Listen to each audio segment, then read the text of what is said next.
So we have One Piece chapter 977, and how quickly a chapter could turn the tide of a battle because of the unknown. Last chapter we had Jinbei pop up, and it looks like by himself in this chapter, given what we had, at least for now. And by the end of this one, we have more unnamed reinforcements under Kaido arrive. Now, I have a couple of ideas of who they could be, but first off, start off with a cover page. We have Lola and Chiffon reunite with Capone and Gotti in the background. Also want to know where Vito's at. But this cover page has been focusing heavily on trying to find Lola. It's finally over with now. I'm wondering what the payoff's going to be to this, if it's just a gag. Or, considering the fact that Big Mom's on Wano, I do, because Nami's there and we know both Chiffon and Lola have a connection with Nami now, plus, Big Mom has him to get back Zeus from Nami. That's one of the reasons why she's on Wano. It could be possible that because of Lola and her commitment to Nami, and because she does have some history with Big Mom, she got ostracized because she didn't want to marry Loki, the Prince of Elbaf. So because of that, maybe she wants to help out. Not knowing, because I'm pretty sure Chiffon could tell her what's going on here. That could be one way this could pay off. Maybe Capone could show up on Wano. That's just an idea, but I don't really see what the point is unless they're going to meet up with Nami after Wano. By the way, there's also foreshadowing. There's definitely going to be a banquet. There's going to be a party to celebrate Jinbei, even though Luffy tried to do it in this chapter. There's gags all over the place. You got some of the Straw Hats. You got Zoro digging up sake. He found that from out of nowhere. His observation hockey was on point for that. Jinbei shows up. The rest of the crew are ecstatic because now they have extra muscle. Plus, they have a 10th member of the Straw Hats, and it's not going to be official until the banquet. So there you go. But even though it's technically 10th member of the Straw Hats, that's usually how it works. Anyway, we have Cecilian show up, and we have to kind of focus on the strategy here because they're outside the front door of Onigashima. You have, so Cecilian's going to lead the Minx, Hyogura's going to lead the Samurai, and I love how Law is just talking to the Scabbards to quit using my ship as a hotel. So anyway, we get the map of Onigashima finally. So we have the front entrance, which is the only way to get in. You have the mountains, the scores the mountains, and then you have a castle inside, and that's where Kaido is at. So that's the only way to get there. So the plan was to attack Kaido while she's drunk, but we find out, so that was the strategy of Kondoro, so what's the real one? And you have this face of Kinemon, he doesn't know what to do, and you got Rise up behind him, you stumped again, so again, calling him out on the bullshit. Law comes up with a plan. He's going to use Kid and Luffy as bait because he realizes Kaido's after my head, he's after Luffy's head, even though technically he could have killed him already, but he didn't.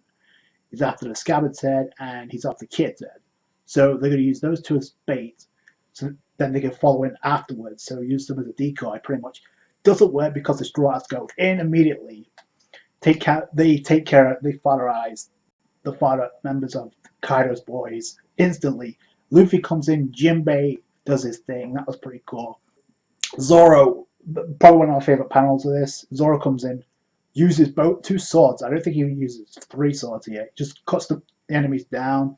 Then Brook and Robin is another favorite panel. They do their thing. Sanji casually just kicks the father away. I mean, it's ridiculous. Frankie does his thing, so I love that moment. The Strats, with the exception of Usopp, Chopper, and Nami, of course, the coward trio, don't do anything, which I hope changes when the battle starts.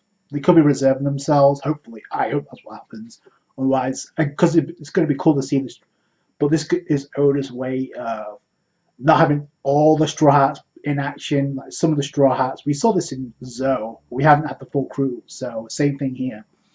Anyway, you have them coaching on the rest of the crew. Good job. So Luffy's all about, let's toast the banquet to Jinbei. But first things first, Luffy says, and I love the fact this comes from Luffy, we settle things with Kaido, then with Big Mom and Orochi. The fact that he's putting things in order makes it seem, I don't think Oda would have that unless it's going to happen. So, and keep in mind what Big Mom, Luffy said, I'm going to kick your ass, Big Mom, all over the New World. So Wano does fit the New World. Now, is that going to happen? I don't think so. Not one after the other. So something's going to have to happen in between that battle. Let's win this war. then we'll throw the biggest banquet ever, which I find, again, suspect, because if you wanted to throw the banquet in, add Jinbei in, you could have done that here before anything else happened, but not very suspect. But it adds the tension, so I like that. Like I said, Zoro, he managed to find the sake, and Sanji's like, where the hell did you get that, Marcel? So then Kid comes in, not wanting to be outshined, says, he won't let anyone take Kaido's head in our place. And this is one of the shockers of the chapter. It's like, isn't that right, Killer? So it's Killer, who's not Psycho anymore, with his mask on, so he's ready to cut loose. That's cool. Kid, and then Luffy not wanting to be outshined. Luffy says, Jinbei, catch up with them. Jinbei's like, you got it. So they've got a race. It's the most shocking part of the chapter. By the end, we go to Onigashima. We know the banquet's taking place. We see Orochi. He's in his Orochi form. You have Big Mom, who's apparently dressed in a kimono. I don't know if I want to see that, but regardless, she's going to be dressed for the occasion. So Kaido says, is my son even going to pick his head? This is a banquet after all. Into Wano. So he could be talking casually, but if he literally meaning his son, that's something we did not know. So that raises the question of who the hell his son is, if that's legit. Kaido gets word the Flying Six have landed on Wano. We don't know who the six are because we only get a shot of the boots. First thought is maybe it's the rest of the Big Mom pirates that are on Wano, but we don't know because there's more than 6 Big Mom pirates on Wano right now. Raises a lot of questions. Are they from Whole Cake Island perhaps? Is it Katakuri? We don't know. So I can't wait to see that. Like I said, the tide has turned, no pun intended, once again, because the unknown of what Kaido has now, they're gonna bust their way into the front entrance. Is obvious. That's Luffy's way. He's done it ever since. His way, he goes through the front door anyway, so that's not going to change. The collision is going to happen. Unfortunately, there's not going to be issue of Weekly Shonen Jump because it's obviously because of the problems across the world. It's been delayed, so I think there's also Golden Week after that, so it could be a 2-week to 3-week spell before we have another chapter. But talk about a hell of a way to set things up in Onigashima. So those are my thoughts. Please tell me in the comments. You guys know the drill. If you like the video, rate the video, comment down below your thoughts, subscribe to the channel for more One Piece, and I'll catch you guys later. That's guys. Bye.